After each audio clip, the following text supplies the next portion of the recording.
O, sunod, mga kababayan. Sinong mga nakakilala kay FLM? Baka magulat kayo, uy Kent, bakit mo kinontent yan? Nako, mga kababayan, ha? Basher ako ni FLM noon pa man.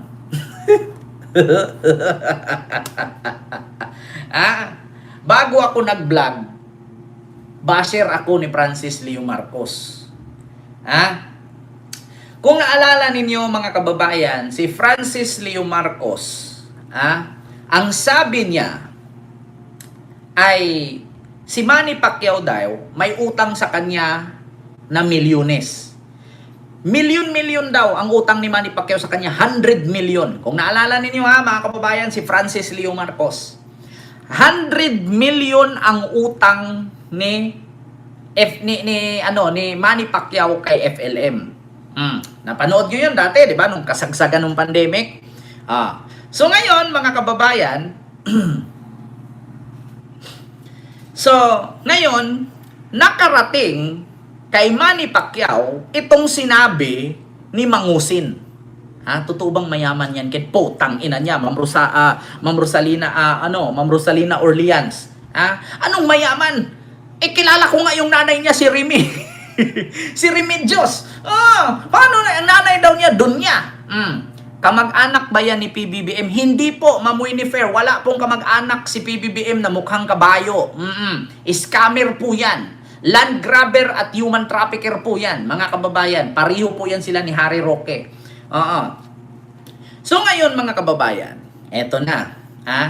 Yung kayabangan ni FLM, baka magugulat kayo, bakit yung content ni Kent, bakit FLM? Kasi mga kababayan, nabasa at napanood ko kanina na mag-file daw ng kaso si Manny Pacquiao. Ang pangalan po niyan ay Francis Leo Marcos. Pero ang totoong pangalan niya ay Norman Mangusin. So ngayon mga kababayan, eto po. Kung naalala ninyo, banata ni Francis Leo Marcos at ni Makagago. Kita nyo si Makagago at si Francis Leo Marcos, nagbabanatan ngayon, trending sila lagi. So ngayon mga kababayan, hindi ko sana ito i-content. Ngunit sapagkat bagamat, ako kasi noon, nag-react kasi ako about dyan kay FLM. Kasi isa ako sa miyembro ng United Talino Warriors ni Boss Mike Cervera, Takero Miyamoto, ako, si Attorney Aboy ng DICT ngayon, at si Bagtit, si Bagtit. Yan mga kasama ko yun. At ang mga kalaban namin noon, sila Mac Pablo, sino pa yung mga kalaban namin na dati, na marami mga vloggers. Ito si The Kings, ayan. Mga kababayan, yan po yung mga kalaban namin noon. Sa United Talino Warriors kami nila Boss Mike. Diyan ako nag-umpisang mag-vlog. Basher ako ni FLM. Nung naalala ninyo, nakatira siya sa Ligrand na inupahan lang naman niya yun. Sasabi niya sa kanya daw, tapos tumira ng Green Meadows. Bahay po dati yun ni Erap.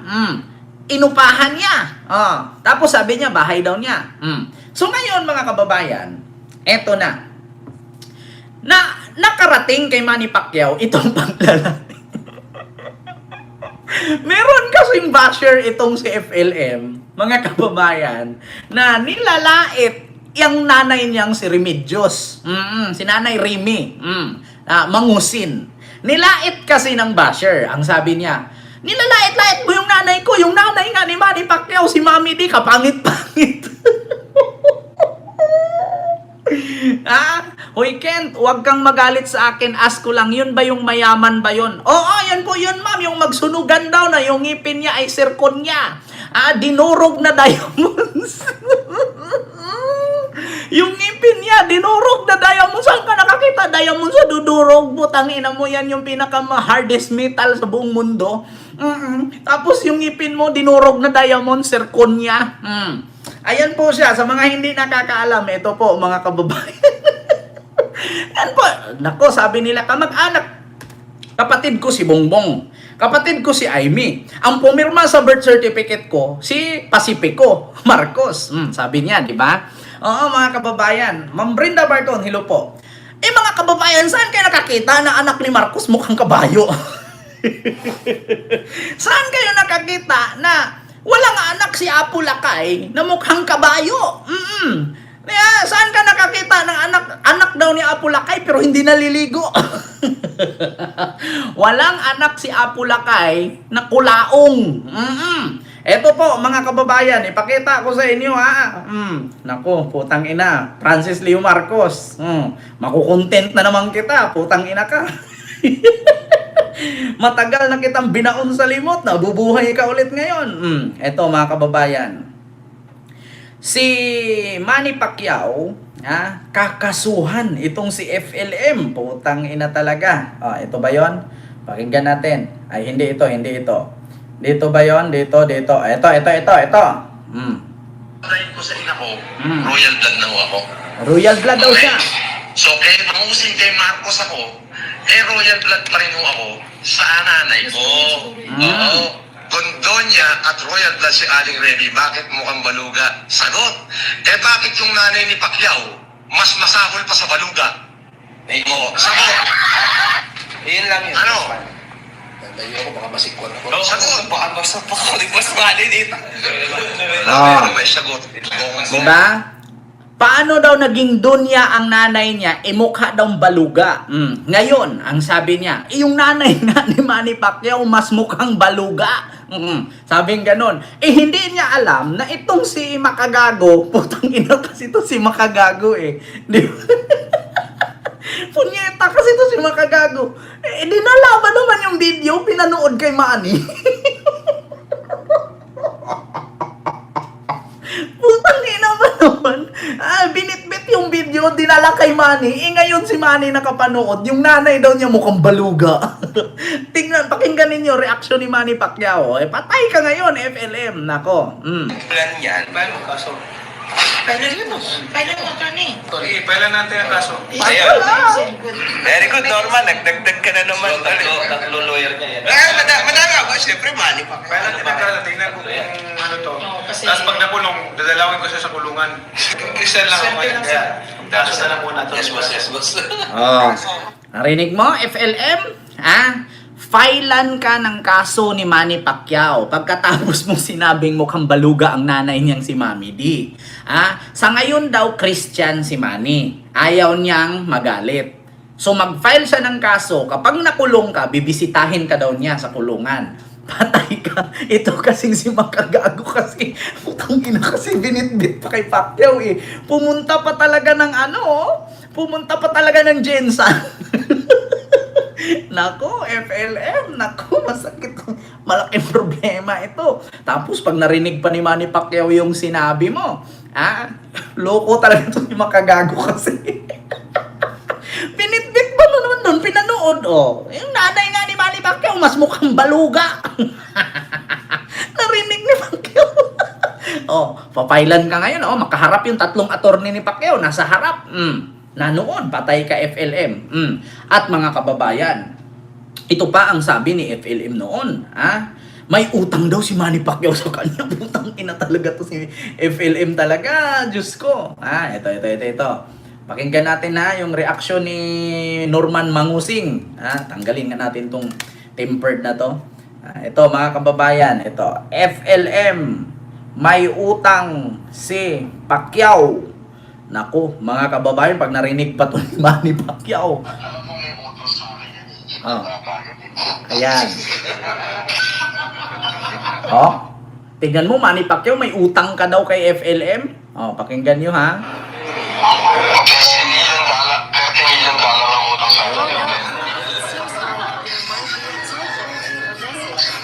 Wait lang ha. Tingnan nyo ha. Alam nyo namang may utang sa akin yan si Manny Pacquiao, $30 million. Putang ina ka, FLM. Sabi ko sa'yo. May utang sa akin yan, hindi ko nagbabayad. Ano po ba yan? $30 million ang utang sa akin. Ala?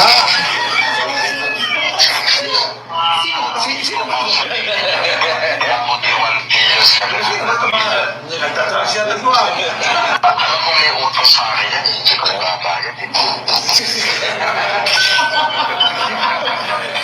Kita mo? FLM. Narinig na ni Manny Pacquiao. May utang daw si Manny Pacquiao sa'yo. $30 million dollar, putang ina. Bakit mangutang si Manny Pacquiao sa'yo? Ano bang meron? Ba't kanya utangan? Putang ina mo. Kahit nga magpabugbog si Manny Pacquiao, billion ang iuuwi niyan. Bakit siya mangutang ng $30 million sa'yo?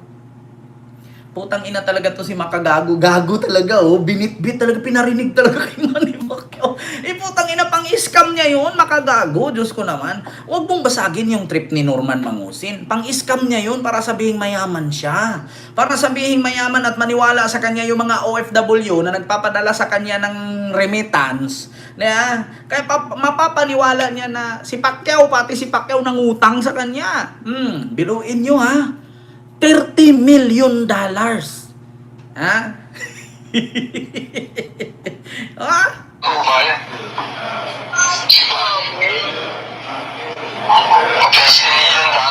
million ang utang sa akin.